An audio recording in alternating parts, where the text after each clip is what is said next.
nós vamos começar uma nova série, eu vou começar uma nova série de pregações, que eu intitulei Lei e Evangelho, Reflexões em Gálatas 3. A gente vai fazer algumas ponderações do capítulo 3 da Epístola de Paulo aos Gálatas. Mas antes de ler o texto de hoje, que está impresso no boletim, eu quero te explicar o porquê que a gente vai falar sobre esse assunto e do que se trata esse assunto. Depois a gente vai destrinchar aí parte por parte desse capítulo, pelo menos fazer algumas reflexões em cima dele. Tá? Deixa eu primeiro explicar o que é esse tema. Ele é um tema bastante conhecido na história da teologia da nossa igreja, mas muitos de nós nunca ouvimos falar dele. E é por isso que a gente precisa aprender. Deixa eu colocar primeiro, para você ter uma noção da abrangência desse tema. Esse é um tema bastante abrangente. Eu coloquei assim, não é exagero dizer que praticamente tudo na Bíblia, o que Deus faz ou o que Ele espera de nós, é lei ou evangelho. O que eu quero dizer? Quando Deus fala, por exemplo, que Ele nos salva, Ele está trazendo evangelho, que é boa nova, Ele está anunciando boa nova. Mas muitas vezes Ele nos dá ordens a serem seguidas, Ele está nos trazendo lei. Lei diz respeito principalmente aos, principalmente aos imperativos. É quando Deus diz, faça, sede santos, porque eu sou santo. Quando Deus nos dá uma ordem, desenvolvei com temor e tremor a vossa salvação. Deus nos dá uma ordem, não terás outros deuses diante de mim. Deus está dando uma ordem, um imperativo. E quando Deus anuncia a sua salvação, é mais o tempo, o modo indicativo, Deus está trazendo o evangelho. Deus está narrando a salvação. Na verdade, esse é um princípio hermenêutico para ler a Bíblia. Isto é uma forma de interpretar as Escrituras e enxergar quando Deus está nos dando ordens e quando Ele está anunciando o que Ele faz por nós. Esse é um tema bastante conhecido na história da teologia da nossa igreja presbiteriana, da teologia reformada. Mas ele é pouco conhecido nas igrejas em geral, que a gente não pensa dessa forma. E eu quero incentivar vocês a, nos próximos domingos, a começarem a entender as Escrituras com essas lentes, com esses óculos. Tá? Eu tenho aqui uma citação que ilustra bem isso que eu estou falando. Olha que interessante. A lei e o evangelho são as partes principais da revelação divina. Melhor, eles são o centro, o resumo e a substância do todo. Toda a passagem das Sagradas Escrituras são ou lei ou evangelho. Até as histórias do Antigo e Novo Testamentos, no que diz respeito à agência do homem, são simplesmente narrativas de atos feitos em conformidade ou em oposição à lei moral, e feitos em crença ou descrença no evangelho. Deixa eu explicar o que ele está dizendo aqui. Esse autor está dizendo o seguinte: olha, na verdade, partes da Bíblia diferentes, até o que a gente não está acostumado a pensar como sendo mandamento, o evangelho, são. Ele dá o exemplo das narrativas, as histórias da Bíblia. As histórias da Bíblia, quando elas são contadas, ou o personagem humano na história, ele desobedece à lei de Deus, ou ele obedece à lei de Deus. Na maioria das vezes, desobedece. A Bíblia narra inúmeros momentos em que os homens não obedecem à lei de Deus. Mas aí Deus promete redenção, ou promete alguma coisa. E quando Deus faz promessa, ou as pessoas reagem crendo ou descrendo. Ou há credulidade ou incredulidade em relação às promessas, em relação ao Evangelho. É disso que ele está querendo tratar. Então, eu quero que a gente caminhe pensando em lei e Evangelho nas Escrituras, e eu espero que Gálatas 3 seja uma maneira de direcionar o nosso pensamento. Eu acho que vai ser produtivo, tenho orado a Deus por isso. Então, eu quero ler com vocês o texto da mensagem de hoje, que eu intitulei Um Outro Evangelho. Vamos ler esse texto, está impresso na sua ordem de culto, aí no boletim. Vamos ler. Gálatas 3, de 1 a 5. Vou pedir para você acompanhar e vou fazer essa leitura. Diz assim: ó Gálatas insensatos, quem os enfeitiçou? Não foi diante dos seus olhos que Jesus Cristo foi exposto como crucificado? Gostaria de saber apenas uma coisa: foi pela prática da lei que vocês receberam o Espírito, ou pela fé naquilo que ouviram? Será que vocês são tão insensatos que, tendo começado pelo Espírito, querem agora se aperfeiçoar pelo esforço próprio? Será que foi inútil sofrerem tantas coisas, se é que foi inútil? Aquele que lhes dá o seu Espírito e opera milagres entre vocês, realiza essas coisas pela prática da lei ou pela fé com a qual recebeu a palavra?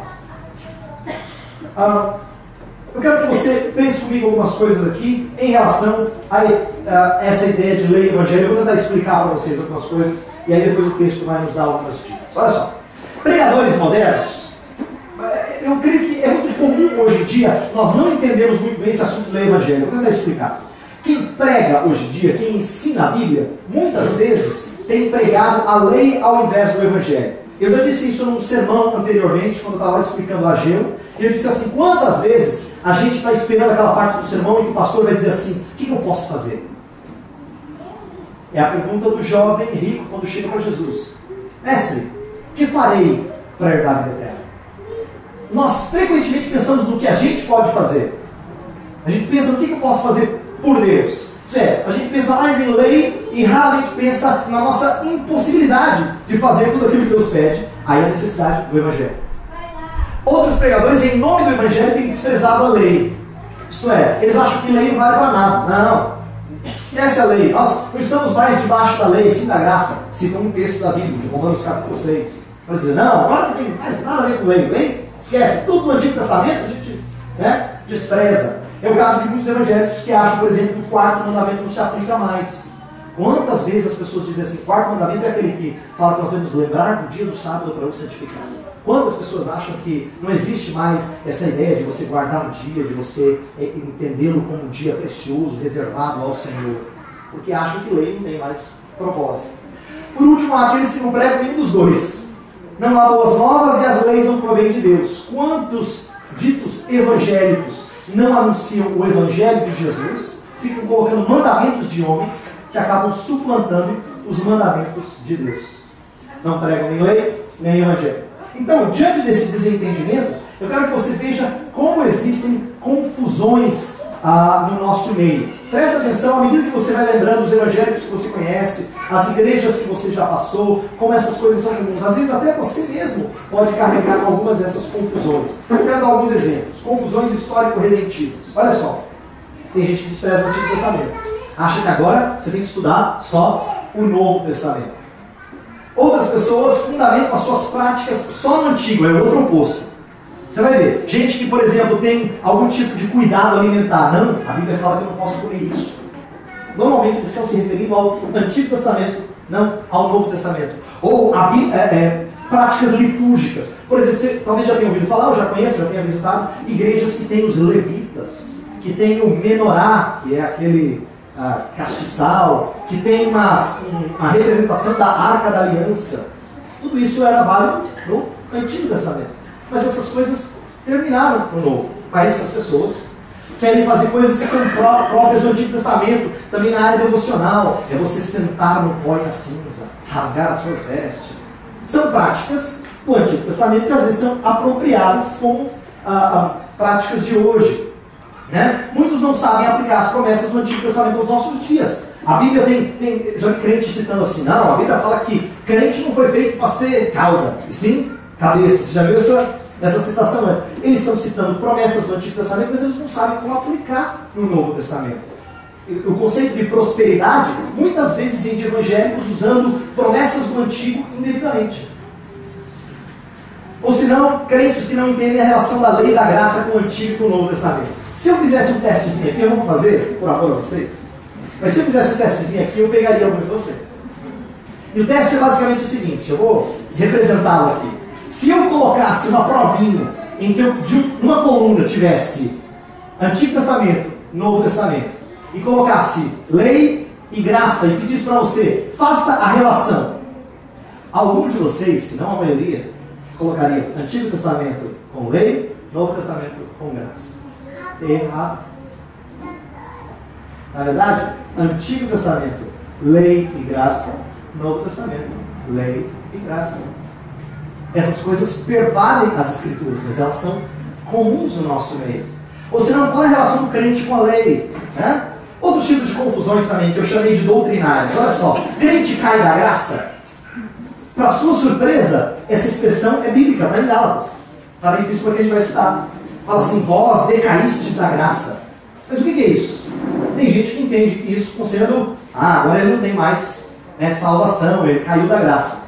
Mas olha só, olha o conceito na cabeça de alguns. Ele entrou na graça, mas graça é favor imerecido, caso você não se lembre. Mas agora ele não fez por onde, ele caiu da graça. Peraí, se era graça, como é que ele caiu o que não fez por onde? Entendeu? Mas essas confusões existem. Ou senão a bênção recebida é medida do tamanho da minha fé. Não, olha, eu criei muito, é por isso que Deus me abençoou bastante. Né? Quem crê pouco, é pouco abençoado. Né? Ou senão, julgamos que nossa piedade nos permitiu alcançar uma graça. Essa é super comum. No nosso Brasil, então, nossa. A gente ouve direto gente que vai às igrejas e diz assim, olha, eu alcancei uma graça. Ela quer dizer, ela fez alguma coisa para conquistar uma graça. Mas a própria expressão é contraditória. Né? Se é graça, então você não alcança por você mesmo. Você a recebe, você não alcança. Quem alcança, chegou lá. E quem chegou lá não precisa que Deus trate favoravelmente a ele. Mas é comum. Justificação, alguns acham que é o ato de Deus tornar alguém, transformar alguém numa pessoa justa. Mas na Bíblia, isso não é justificação. Eu coloquei aqui em amarelinho, espero que dê para ler. A Epístola aos Gálatas trata de confusões histórico-redentivas e doutrinárias. Isso é, eu coloquei o seguinte: graças a Deus que existem partes na Bíblia que nos explicam isso. E Gálatas é um dos melhores lugares para a gente tratar desse tipo de confusão comum no meio evangélico brasileiro. Né? Deixa eu explicar um pouquinho da origem dessa carta antes da gente entrar em algumas questões dela. Esse aqui é um mapa da região ali do que hoje é a Turquia. Do lado direito, aquela península ali, é o que hoje é a Turquia. Era chamada Ásia Menor. E ali, aquela parte em vermelho, mais escuro no meio, é a região da Galácia. Então, quando fala assim, Epístola aos Gálatas, não pense numa cidade, pense numa região. Galácia não era uma cidade, era uma região. E os crentes que viveram naquela região receberam uma carta. Para você entender que quando Paulo escrevia uma carta, ele não escrevia às vezes só para uma igreja local. Ele escrevia para crentes que se reuniam em casas de várias pessoas, numa mesma cidade ou numa região. Então, a carta rodava. E Paulo dá esse tipo de recomendação nas cartas dele. De fazer a carta rodar para todo mundo ter acesso a ela, todo mundo ler. Naquele tempo não tinha xerox nem e-mail. Tá? Tem que lembrar disso. Então as pessoas compartilhavam e essa carta era lida. E foi para esses crentes que Paulo escreveu. Inclusive, esses crentes foram fruto do trabalho missionário dele. A igreja na região da Galácia é fruto da primeira viagem missionária de Paulo. Lá no capítulo 13 e 14, Paulo está passeando por essa região da linha vermelhinha aí e chega naquela região da Galácia.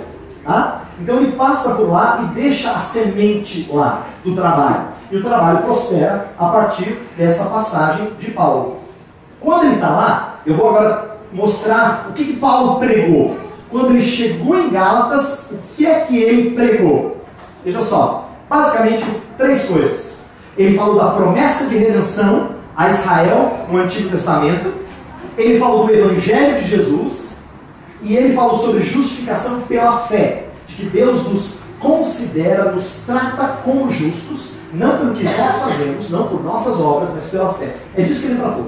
Sabe o que é curioso? É disso que trata Gálatas. Presta atenção no que isso significa. Paulo tem que ensinar as mesmas coisas de novo. Passado algum tempo, eles precisavam aprender as mesmas coisas que eles tinham ouvido da primeira vez. Por quê? Porque nós parece que temos uma inclinação para se afastar delas. E eu quero que você ouça a mensagem dessa manhã, entendendo que isso não vale só para os outros, isso vale para a gente. Nós somos pessoas que também temos uma facilidade impressionante de fugir desse tipo de ensinamento. A gente precisa ouvi-lo novamente. De novo e de novo. Olha só o que acontecia entre os Gálatas. Eu vou dar alguns exemplos de coisas que estavam aparecendo na igreja da Galácia. Era uma igreja, a maior parte de gentios, e ela estava aceitando o ensino de falsos mestres. Alguns mestres estavam vindo e estavam ensinando algumas coisas, e Paulo diz, olha, cuidado com isso. Eles estavam basicamente ensinando a necessidade das leis judaicas. Estavam falando assim, ó, vocês têm Jesus? Que bom. Mas vocês precisam também circuncisão. Tem que circuncidar. Está na palavra. Né? Tem que cumprir a dieta de alimentos. Tem que fazer, tem que seguir as festas de lua nova ou as festividades judaicas. Estavam começando a ensinar essas coisas como sendo necessárias. Então não é que eles estavam substituindo Jesus Cristo. A princípio não. A proposta deles era apenas acrescentar algumas coisas. Paulo vai mostrar que todas as vezes que você acrescenta alguma coisa ao Evangelho, na verdade você suplanta, substitui o Evangelho. Na prática, é isso que acontece. Mas Paulo não está preocupado. Eles eliminavam a autoridade de Paulo. Esses falsos mestres eles tentavam dizer que Paulo não estava com nada. Paulo abandonou o farisaísmo, e é por isso que ele é contra a lei. Estou muito a lei, entendeu? Ele ficou meio avesso à lei. E Paulo então tem que firmar-se como apóstolo de Jesus Cristo, isto é, um enviado, um oficial enviado por Jesus Cristo. Em suma, eles estavam aceitando outro evangelho. Eu quero que você pegue a sua Bíblia e eu vou ler só esse começo de Gálatas, só para você entender uma coisa, para você entrar no espírito da carta. Tá? Olha só, verso 6, capítulo 1, verso 6. Eu vou ler versos 6 e 7 para você ter uma noção. Diz o texto assim: admiro-me de que vocês estejam abandonando tão rapidamente aquele que os chamou pela graça de Cristo para seguir outro evangelho, que na realidade não é o evangelho. O que ocorre é que algumas pessoas estão perturbando, querendo perverter o evangelho de Cristo. Veja, ele fala que tem algumas pessoas perturbando, querendo perverter o evangelho. Só que Paulo não fala com carinho, dizendo, ai, que dó de vocês. Eu estou com tanta dó de vocês, por vocês estarem passando por isso. Não. Paulo usa uma linguagem muito forte no grego. Só para você ter uma noção do tom dessa carta. Essa não foi uma carta agradável de receber. Uma curiosidade muito interessante, válida para você aprender. Quando Paulo escreve as suas cartas, em praticamente todas elas, quase todas elas, ele começa agradecendo a Deus pela vida da igreja. Até quando ele escreve para os coríntios, por exemplo, que são crentes complicados, ele começa a dizer assim, tudo graças a Deus pela vida de vocês, porque Deus trabalhou assim. Mas aí ele começa a corrigir algumas falhas. Gálatas é a única carta que Paulo não tem uma palavrinha de gratidão. Ele já começa com os dois pés assim na porta, chegando para arrebentar. Eu não acredito que vocês deixaram o evangelho. É basicamente isso que ele está dizendo. Eu não consigo entender como é que vocês abandonaram o evangelho de Jesus Cristo. Admiro-me que vocês, que começaram bem, estejam tão mal. Paulo combate duas coisas. Infelizmente eu não pensei na projeção aqui, não aparecer. Eu vou lendo para vocês que o amarelo está mais difícil. Paulo combate duas coisas por conta disso: legalismo e libertinagem. Legalismo e libertinagem. Eu coloquei essas duas como coisas opostas e eu quero tratar delas hoje. Eu basicamente vou falar desses dois perigos e a gente vai gastar o resto dessa mensagem pensando nesses dois perigos, e eles estão presentes no nosso meio. Existem dois tipos de gente no nosso meio que vão para os extremos. Uns são aqueles que se apegam demais à letra da lei. Esses são os legalistas. E eu coloquei a figura do cara que está preso, porque o legalismo escraviza. Ele amarra as pessoas à sua própria proposta. O legalismo é aquele que se apega exageradamente à lei. Por outro lado, tem aqueles que têm aversão à lei. Eu coloquei ali uma foto, uma figura dos 10 mandamentos, as duas tábuas da lei, cruzando para dizer, esse cara é contra tudo que cheira a lei. É o chamado antinomista. É um termo que significa contra lei. Tá? Essas duas propostas existiam na igreja vários momentos diferentes, vários problemas. Eu não tenho tempo de compartilhar com vocês controvérsias que aconteceram no decorrer da igreja, quando a pessoa enfatizava demais ou de menos a lei. Não entendia essa relação entre lei e evangelho. E eu tenho uma citação aqui muito interessante que eu vou ler para vocês, que mostra como é difícil a gente manter o equilíbrio. Olha só. Há uma perfeita harmonia entre a graça salvadora de Deus e as boas obras do crente. Mas a exposição dessa harmonia constitui um dos problemas da teologia cristã. Não é fácil insistir na graça de Deus sem dar algum tipo de fundamento à acusação de que a doutrina é licenciosa ou antinomiana. Também não é fácil afirmar a necessidade das boas obras sem provocar o clamor de que a graça de Deus está sendo destruída. O que esse autor colocou é fantástico. O que ele diz assim é o seguinte, olha o que ele diz. A graça de Deus e uma vida santa são coisas que estão juntas. Elas combinam. Só que quando você enfatiza uma, dá a impressão que você despreza a outra. Se você fala assim, não, é a graça de Deus, o importante é a graça de Deus. É a graça de Deus, você não consegue fazer nada, você é a graça de Deus. Você fala assim, peraí, você está desprezando a lei. Parece que a lei de Deus não serve para nada. Aí você fala, não, nós temos que viver vidas santas, vidas limpas, tem que ser santo. Aí você fala assim, pronto, desprezou a graça. Parece que quando você enfatiza uma coisa demais, a outra fica em detrimento da outra, a outra fica desprezada. Isso acontece no nosso meio. Eu quero agora com você gastar um tempinho refletindo sobre algumas coisas que marcam gente legalista e gente antinomista, vamos dizer assim. Deixa eu explicar como é que o legalismo acontecia em Gálatas, depois eu vou falar do legalismo que acontece no nosso meio. Olha só, entre os Gálatas, dá alguns exemplos. Eu tenho aqui referências que não dá tempo de você anotar, mas como nós temos o privilégio de ter isso colocado no site, depois você pode estudar com calma se você quiser. Eles estão confusos quanto à sua identidade em Cristo, querem adquirir status de filho quando já o são. Olha que interessante. Isso acontece também em nosso meio hoje. Gente que já é filho de Deus, mas parece que quer fazer alguma coisa para se tornar filho de Deus. Né? Os Gálatas são assim.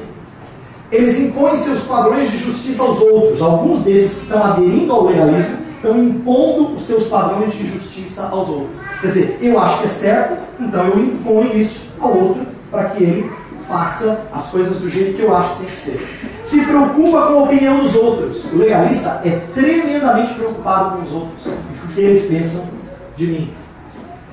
Perturbam os outros. Então, tem tudo em texto aqui como base. Se julgam justos e promovem vanglória. Isso é frequente na vida do legalista.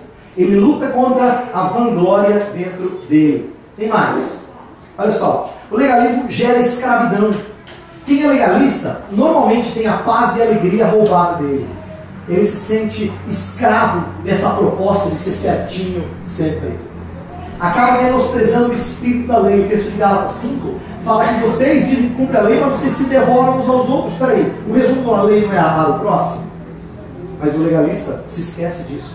Ele vai na letra da lei e ele esquece do espírito da lei.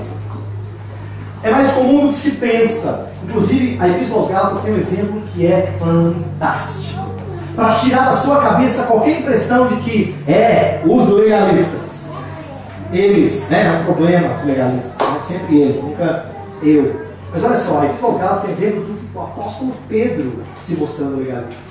Um homem que já tinha tido da parte de Deus uma revelação, terminava com toda a dieta alimentar. Eu não sei se você lembra dessa história, mas estava conversando com o Tiago no domingo passado sobre isso. Sobre a visão que Pedro tem do lençol descendo do céu com vários tipos de animais, em que Deus diz que acabou agora a restrição a essa dieta alimentar. Pois Pedro aprendeu a lição, até que ele ensina para os judeus os seus dias. Pouco tempo depois estava Pedro comendo com gentios e sendo gentio, agindo como gentio. Chegam os judeus, ele bota a capa de judeu, e ele se porta como judeu, desprezando os gentios. Paulo, em público, não pensa que chama de cantinho, não. Em público, repreende Pedro, na frente de todo mundo, dizendo: Pedro, o que é isso? Está no capítulo 2. O que é isso, Pedro? Lá é chamado de Cefas. Cefas é Pedro. O que você está fazendo? Você está impondo uma carga sobre os gentios que você mesmo não consegue cumprir. E quando você está com gentios, você se faz de gentio. Você não consegue cumprir, como é que você impõe essa carga nos outros? Então, até alguém supostamente maduro na fé caiu nessa. Eu coloquei aqui: o Evangelho é o próprio Deus. O que importa é o que Deus fez por você e não o que você faz para Ele. Deixa eu explicar a motivação legalista. Agora a gente vai começar a entender um pouquinho por que a gente age assim de vez em quando. Olha só. O legalista, ele quer reconhecer a sua santificação, tanto pela preocupação com os outros, quanto para aliviar suas próprias angústias internas. Quem tem uma tendência ao legalismo se preocupa muito com o que os outros vão pensar. E quando os outros pensam bem, massageia o ego. Mas não são só os outros que ele se preocupa consigo mesmo. Porque ele tem lá angústias e ele luta para ele vencer aquelas angústias. Então, quando ele anda bem, direitinho na lei, ele se conforta disso. Por isso ele foca na religiosidade externa, pois é mais fácil achar um exterior santo do que o coração. O que Jesus mais criticou nos fariseus? O fato de eles pensarem só em santidade no exterior, não no interior. E é mais fácil cuidar do exterior.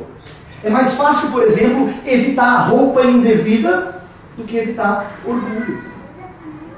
É mais fácil evitar adultério do que manter um casamento vivo. É mais fácil fazer doações do que evitar a avareza. A segunda parte da frase sempre é mais difícil, porque ela lida com coisa lá dentro. E lá dentro a luta é muito mais ferrenha. Muito mais ferrenha. E o legalista, ele se preocupa com o exterior. O legalista parece valorizar a lei, mas ele tem uma visão muito limitada da lei. Deixa eu explicar aqui. Quando uma pessoa é muito legalista, a impressão que dá é que ele valoriza demais a lei. Não valoriza. É melhor do que o antinomista, mas está longe de ser o que Deus espera. Sabe por quê? O legalista acha que pode cumpri-la. Ele não entendeu,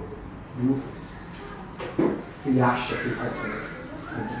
Na verdade, a visão que ele tem da lei é muito baixa, muito inferior ao que o próprio Deus coloca na sua palavra. Deixa eu falar agora de uma coisa que mexe conosco. Eu quero que você não veja o legalista como aquele estereótipo da pessoa que você conheceu um tempo atrás, ou que você conhece. Cada coisa que eu falo parece que está passando um filminho na sua cabeça e você fala, fulano. Eu quero que você veja que existem indícios na nossa vida que mostram que a gente tem tendência legalista.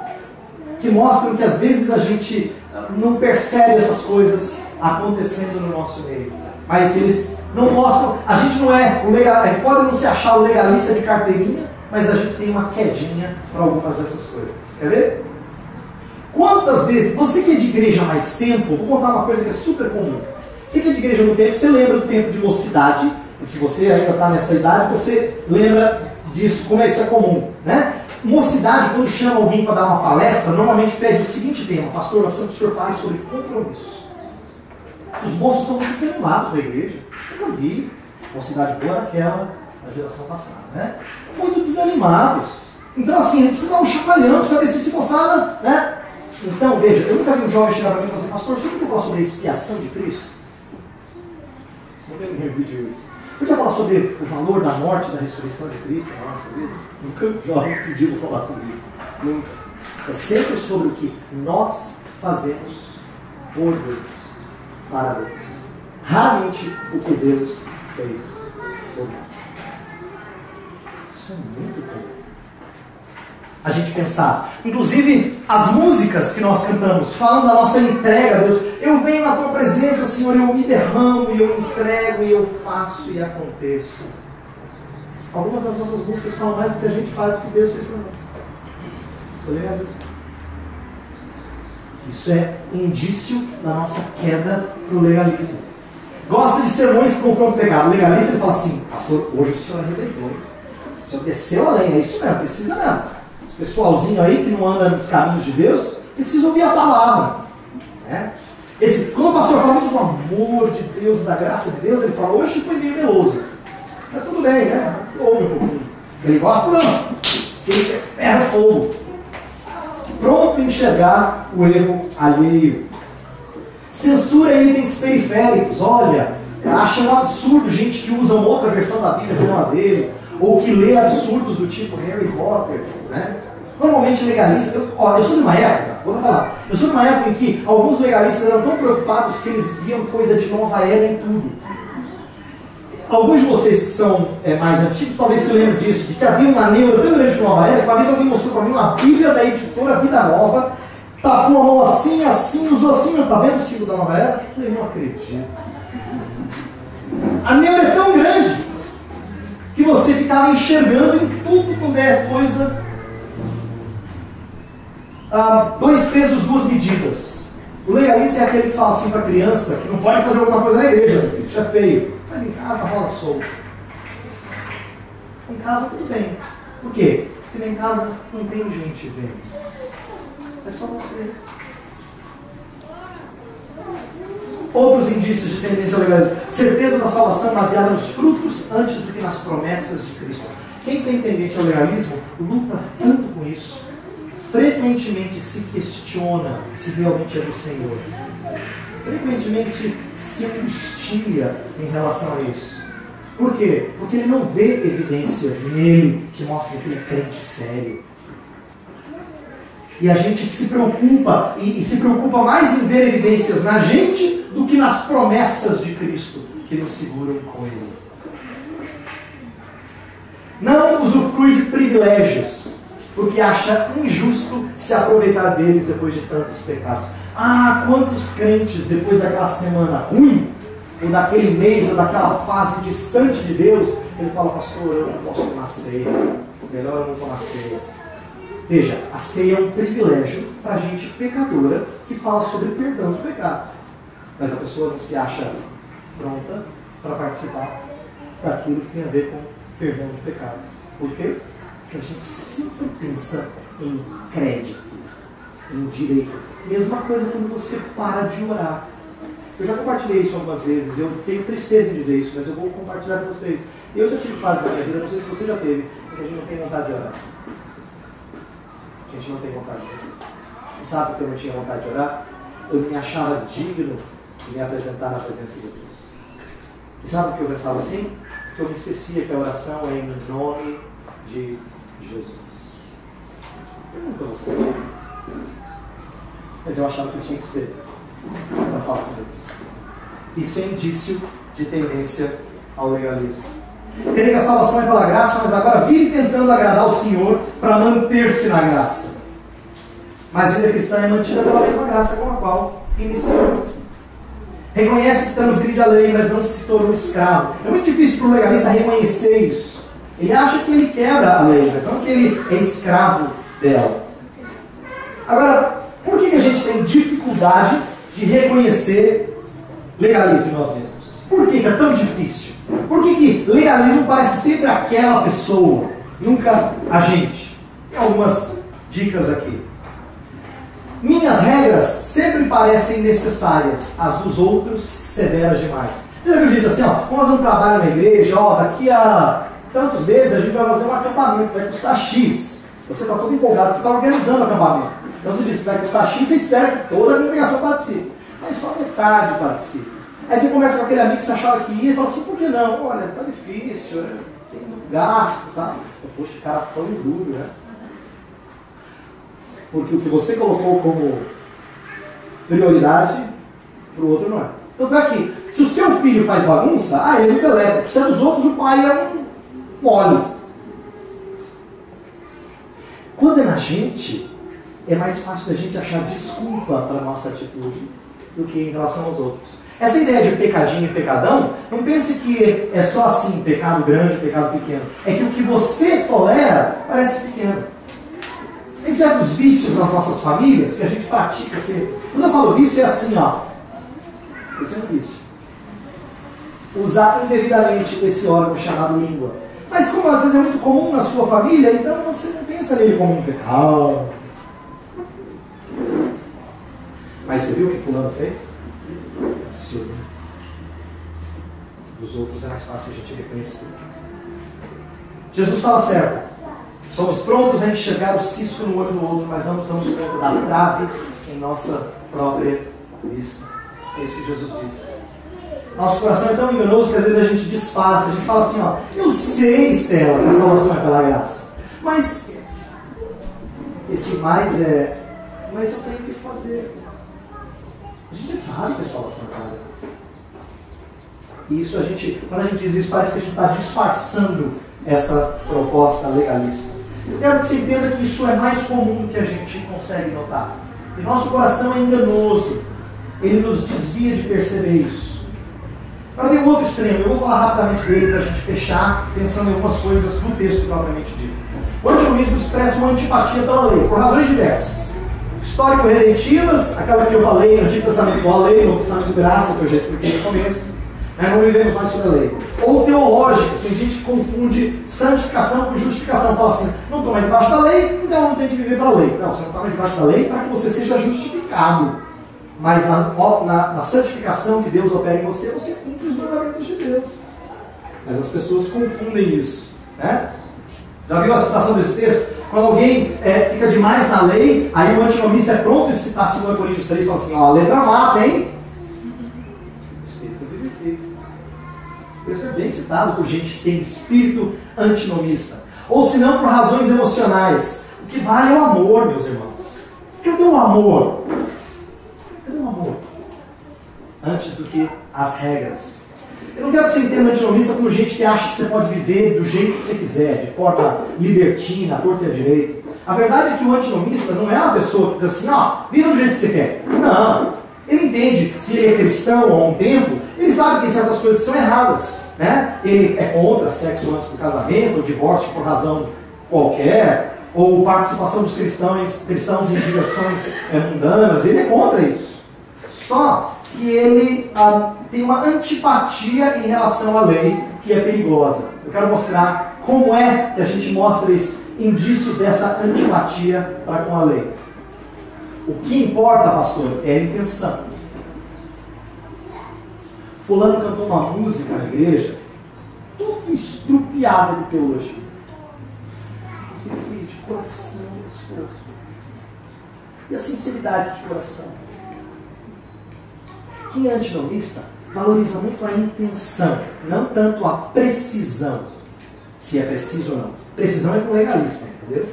Agora, a intenção, o antinomista ama a intenção, cara. Ele é apaixonado pela intenção, como sendo aquilo que marca algo como sendo bom. Precisão é de pouca importância, não é que não vale nada. Tudo bem, é importante, mas intenção é tudo. Para o antinomista, a intenção é tudo. Olha só, menos rigor doutrinário. Ele não é tão assim rigoroso, como tem que ser desse jeito, isso aqui é certo, isso aqui não é ortodoxo, tal, não. Ele é mais amoroso, ele enfatiza a liberdade, os direitos das pessoas antes dos deveres. Ele é uma pessoa que luta pelos direitos, luta para que as pessoas sejam tratadas de forma correta, muito zeloso com isso, mais perdoador que crítico. Ele é daquele que, se você faz uma crítica, ele diz assim: e o perdão, amor, meu irmão? Ele é muito perdoador, ele gosta de abraçar as pessoas, tem muito a ver com o calor humano. Ele é inclusivista, ele não gosta de disciplina eclesiástica. Quando acontece disciplina na igreja, ele diz assim: isso é hipócrita, né? Porque disciplina dos outros e a vidinha deles. O antinomista é assim.